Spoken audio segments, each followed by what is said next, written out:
Hi, Dave Wright here again with another episode of True Tales from the Golden Burro. And you can see I'm with my friend Ozzy Osbourne. Those of you who never knew Ozzy, almost 80 years ago, he was the manager of the Golden Burro Cafe and Lounge, working for Charlie Fry, who had purchased the Burro from Roy Prey back in the day. And because we're going to go back in time again this episode, I thought it was only appropriate that we include Ozzy in our little narrations.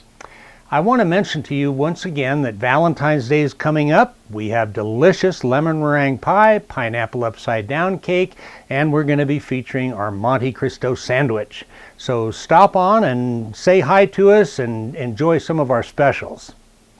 This episode, we're going to go back into an area just outside of Leadville to bring to your attention that the mining boom of the past decade wasn't just confined into the Leadville area.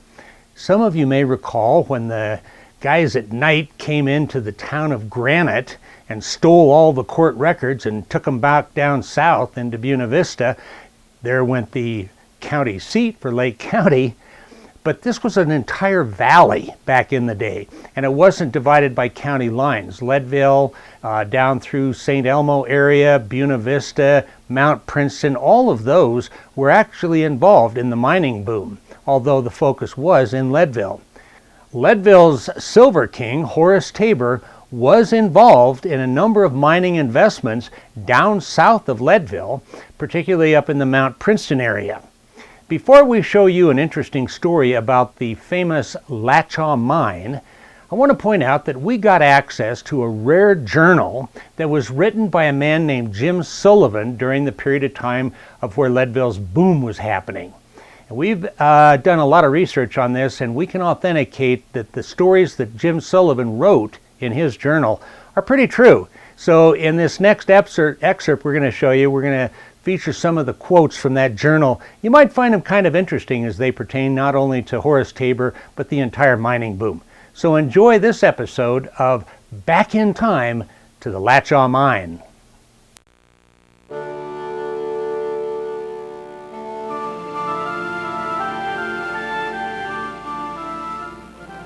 As weather cleared on the 14,000-foot peaks, Sullivan continued his journal entries.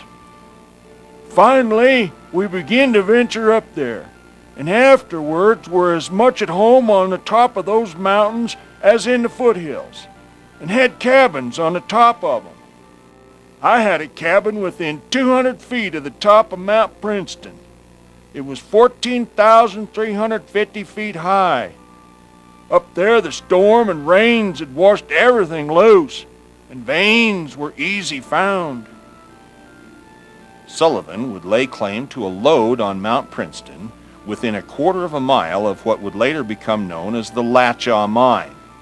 He would name his claim Encyclopedia. But finding and recovering ore wasn't all that was required of early-day prospectors. Claim jumping was always of great concern, and protecting a claim was often equally as difficult as working it. Even the Sullivan Journal alludes to an attempted jump of his claim by an Irishman, along with a little Yankee named Sharp, who'd been a peddler in the area, and, as Sullivan complained, and that bad man Billy Butler was with them, Butler being the only one of Horace Tabor's mine jumpers that was not yet hung. Sullivan wrote that these three men named their claim the Butler Dandy, and he went on to say that it proved to be the richest thing on the mountain. Fly speck quartz, soft, run 500 ounces assay.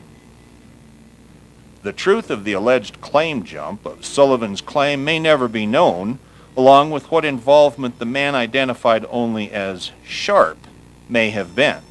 However, much of the lengthy Sullivan Journal has been proven accurate through other historical records and cross-reference sources. Mining records do indicate the existence of a claim filed as the Butler Dandy right in the middle of the area, and with many others, such as the Diamond, Happy New Year, Gray Eagle, Salvatore, Wild Irish Boy, Mammoth Cross, Uncle Bill, and Chicago, all of which would pepper the area's eastern mountain slopes. Strike after strike of high-grade silver and gold ore was reported by newspapers and mining journals alike, most being closely watched by Eastern investors, hungry for an investment opportunity that might make them rich. Some of these investors actually came west themselves to personally try their luck and harvest the ore themselves. Among them was a man named Isaac McClelland Latchaw. Of German descent, Latchaw was born in Harmony, Pennsylvania on June 8, 1863. The exact date of his arrival in Buena Vista, Colorado is not known, but records document his presence in the valley as early as 1900. In light of the number of claims Latchaw eventually staked, it's likely he was in the area, at least on a part-time basis, several years earlier. How and where his relationship with Charles Sharp began is also unclear, but we do know that they were conducting business together as early as October 26, 1900, the date appearing on the filing of the Articles of Incorporation for the Latchaw Mining, Milling, and Tunneling Company. Records show this was an Ohio-based corporation capitalized with $2 million in stock. The exact source of Latchaw's original wealth is not known for certain, though some descendants believe at least part may have come from stock in the Kansas City Star newspaper. Within 3.5 months after filing their incorporation, Latchaw and Sharp, along with 6 others, began recording their claims. Between lode and placer claims, as well as ditch and water rights, these men would eventually stake areas throughout roughly 6 square miles of the Cottonwood and Chalk Creek districts. Their pay-dirt strikes, commonly known as the Latchaw Mine, would eventually total 50, beginning with the Princeton lode number 1.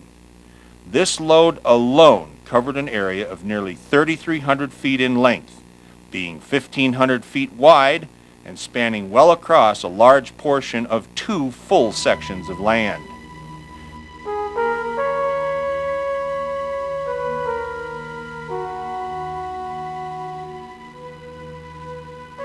The Denver Times reported in July of 1901, on Mount Princeton, 7 miles west of Buena Vista, is situated the Latchaw Mining, Milling, and Tunneling Company's property. Their tunnel is now in 200 feet, and they've already cut several smaller veins, but have not paid any attention to them.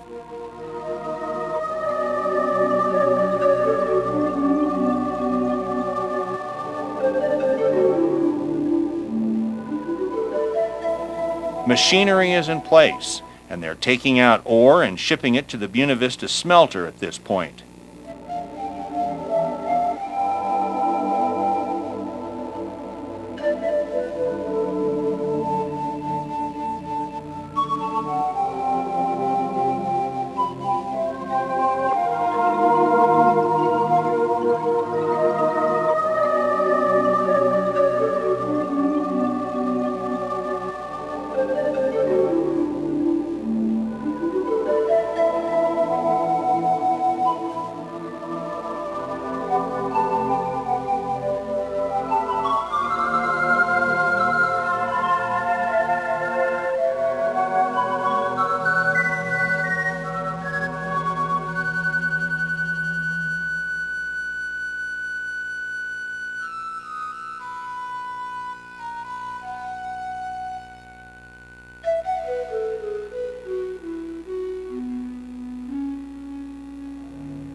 And by December 1901, just 6 months later, reports of 5 big veins, the first at a depth of nearly 500 feet, were circulating. So promising was the claim, the Latchaw Mine had erected a large powerhouse at the foot of the mountain, which furnishes electricity to light, air to operate the drills, and ventilation.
They'd also erected an enormous tramway, part of which is still obvious today, to move the ore in huge tram cars from the tunnel's mouth to the waiting ore wagons at the lower and more level elevation.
At a steady rate, Latchaw's operation was bringing an average of 6 to 8 wagon loads of high-grade ore per day to be processed in Buena Vista.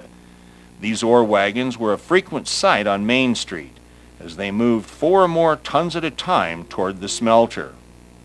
The Latchaw became one of Chaffee County's largest and best-producing mines of the time, and would continue operations for over 12 years, until finally going defunct in September of 1913, although it was reactivated in 1930 for a short time. Sadly, other than his initial discoveries of the claims themselves, Isaac Latchaw would not witness the fruits of his efforts. On February 21, 1901, less than 4 months after incorporating, he met an untimely death in Buena Vista. Cause of death is shown as cardiac failure, along with mention of typhoid fever as a possible contributing factor. He was 38. It's unknown how long Sharp continued to work at the mine after his partner's death. However, we do know he remained in Buena Vista until his own death on June 30, 1902, at age 57.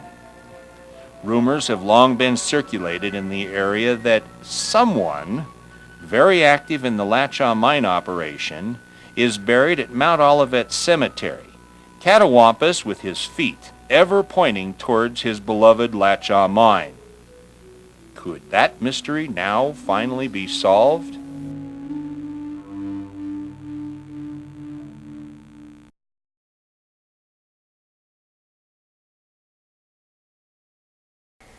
Here's Leadville's history tidbit. As many of you may recall, David May, who founded what later became Macy's and Foley's, founded the May D&F Company here in Leadville. His dry goods store eventually merged with Daniels and Fisher's to become the May D&F store. We thought we'd share this little drawing of what once was the beginning of that massive chain of department stores, which was located down in the 300 block of Harrison Avenue.